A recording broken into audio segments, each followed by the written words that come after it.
ऐसे और कल्पना करिए, विदेशी बैंक आ रहे हैं, विदेशी बैंक आ रहे हैं, उन्होंने शाखाएं खोलना शुरू किया। मैं आपको एक ही विदेशी बैंक का उदाहरण देता हूं, उसका नाम है HDFC। 1992-93 में ये बैंक जब भारत आया था तो इसकी एक शाखा खुली थी, सिर्फ एक ब्रांच थी, और उसमें डिपॉजिट जीरो था। एक ब्रांच थी, डिपॉजिट उसमें जीरो था। HDFC भारत आया था तब। आज HDFC को भारत में व्यापार करते हुए 10 साल हो गया है। HDFC की 10 साल में 243 ब्रांच भारत में खुल चुकी हैं और उनके पास 70,000 करोड़ का डिपॉजिट है। जीरो से शुरू किया था। 70,000 करोड़ का डिपॉजिट उन्होंने इस देश के लोगों से इकट्ठा कर लिया है। अगले साल से WTO की कंडीशंस आने के बाद HDFC को और खुला मार्केट मिलेगा और वो 1000 शाखाएं बनाएंगे और हो सकता है 2-3 लाख करोड़ का डिपॉजिट करेंगे। और इतना डिपॉजिट करके किसी दिन वो घोटाला करके भाग जाएं तो भारत का फाइनेंस मिनिस्टर भी कुछ नहीं कर सकता। और ऐसा हुआ है इस देश में। आपको मालूम है 93-94 में सिटी बैंक स्कैम हुआ था अमेरिका का। सिटी बैंक स्कैम जो हर्षद मेहता ने ऑपरेट किया था पूरे भारत में, वो सिटी बैंक स्कैम था। हर्षद मेहता स्कैम के नाम से चला पूरे देश में। स्कैम सिटी बैंक ने किया था। हर्षद मेहता तो सिटी बैंक का पपेट था, मोहरा था। सिटी बैंक उसको चलाता था, हर्षद मेहता वही चलता था। सिटी बैंक ने भारत में आके हर्षद मेहता को खड़ा किया और हर्षद मेहता को पैसा देना शुरू किया और उस पैसे से उससे कहा कि शेयर खरीदो, हमको दो। तो हर्षद मेहता अपने नाम से शेयर खरीदता था, सिटी बैंक को ट्रांसफर करता था, पैसा सिटी बैंक देता था। तो सिटी बैंक ने खेल क्या खेला कि भारत की कुछ कंपनियों को उठाना है, कुछ को गिराना है। जिन कंपनियों के शेयर सिटी बैंक के पास है उनको उठाना है, जिनके नहीं है उनको गिराना है। ये खेल में वो लग गए। हर्षद मेहता उनको कठपुतली की तरह से मिल गया। उसने खेल खेला और उस खेल में हिंदुस्तान का हजारों करोड़ रुपए, कम से कम 76,000 करोड़ रुपए डूब गया इस देश का। और जब ये सारा घोटाला खुला और घोटाले पर इंक्वायरी हुई, इंक्वायरी भारत सरकार की संसदीय समिति ने की। संसदीय समिति ने कहा कि हर्षद मेहता घोटाले का जिम्मेदार नहीं है, सिटी बैंक जिम्मेदार है। तो भारत के एक्स फाइनेंस मिनिस्टर और वर्तमान prime minister doctor Manmohan Singh ने कहा कि हमें मालूम है सिटी बैंक जिम्मेदार है, लेकिन हम उसके खिलाफ कार्रवाई नहीं कर सकते क्योंकि अमेरिका से हमें इन्वेस्टमेंट चाहिए। और मनमोहन सिंह ऐसे फाइनेंस मिनिस्टर और आज भारत के प्राइम मिनिस्टर के रूप में भी सिटी बैंक के खिलाफ कुछ करने की स्थिति में नहीं है, क्योंकि उनको इन्वेस्टमेंट चाहिए वहां से। अमेरिका नाराज हो जाएगा।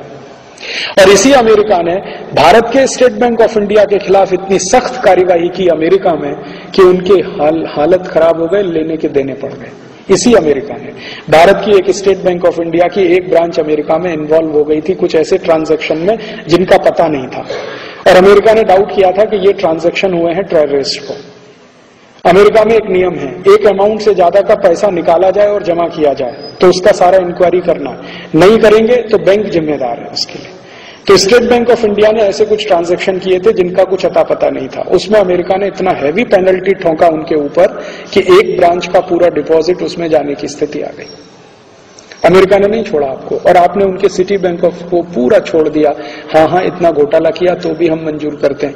और आपको मालूम है रामनिवास मिर्धा नाम के एक मेंबर ऑफ पार्लियामेंट, उनकी अध्यक्षता में बनी संयुक्त जांच समिति ने यह कह दिया था कि सिटी बैंक को भारत से वाइंड अप करने का आदेश दीजिए, इनका बोरिया बिस्तर बंद करा दीजिए, नहीं तो ये देश को लूटेंगे। वो संसदीय समिति की रिपोर्ट धूल खा रही है और सरकार ने आज तक कुछ नहीं किया, क्योंकि अमेरिका से डर है। अमेरिका नाराज हो जाएगा, हमको इन्वेस्टमेंट नहीं देगा। अभी नेक्स्ट ईयर से city bank, HDFC, ANZ Grindlays, standard chartered, ये सभी बैंक खुले आम अपनी शाखाएं खोलेंगे। वो शाखाएं खोलेंगे कहां? किसी गांव में नहीं।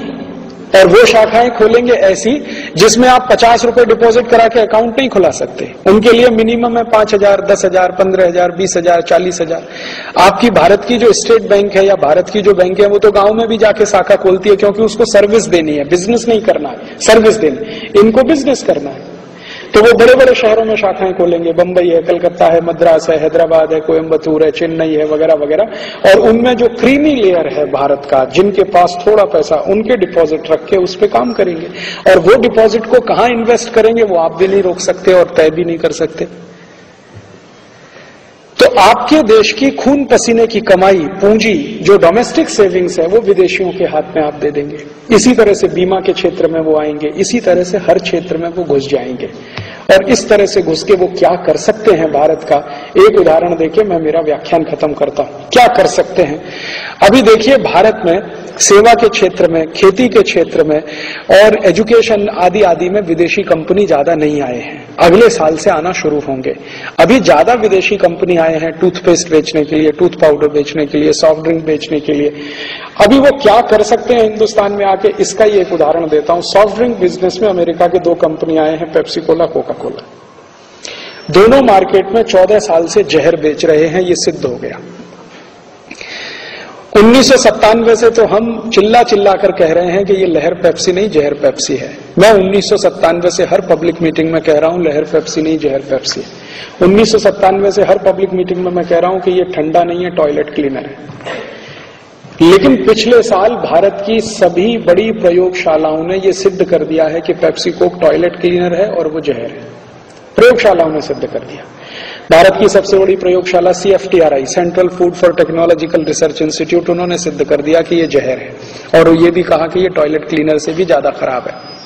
CFTRI तो ये कहता है कि पेप्सी कोक टॉयलेट क्लीनर से भी ज्यादा खराब है। दूसरी लेबोरेटरी CSE, उन्होंने सिद्ध कर दिया। फिर भारत सरकार की लेबोरेटरी CFL, उन्होंने सिद्ध कर दिया। भारत की 5-6 लेबोरेटरीज और सभी साइंटिफिक ऑर्गेनाइजेशन मान रहे हैं कि पेप्सी कोक जहर है, 14 साल से इस देश में बिक रहा है। लेकिन भारत सरकार की हिम्मत नहीं है पेप्सी कोक के खिलाफ कोई एक्शन लेने की। किसी भी सरकार की हिम्मत नहीं है। अभी थोड़े दिन पहले तक NDA सरकार चल रही थी, जिसमें बहुत ज्यादा लोग स्वदेशी भक्त हैं और स्वदेशी के नारे लगाने वाले हैं। उनका भी एक्शन लेने का हिम्मत नहीं था पेप्सी कोक पर, और उनके भी मंत्रियों ने पेप्सी कोक को क्लीन चिट दिया पार्लियामेंट के अंदर। अभी NPA सरकार आ गई है, उसकी तो बिल्कुल ही हिम्मत नहीं है पेप्सी कोक के खिलाफ कोई। वैज्ञानिक कह रहे हैं कि ये जहर बेच रहे हैं 14 साल से, और भारत के किसानों ने सिद्ध कर दिया है। भारत के बहुत सारे गांव के किसानों ने पेप्सी कोक स्प्रे किया है और सब कीड़े मर गए हैं, सब जंतु मरे हैं।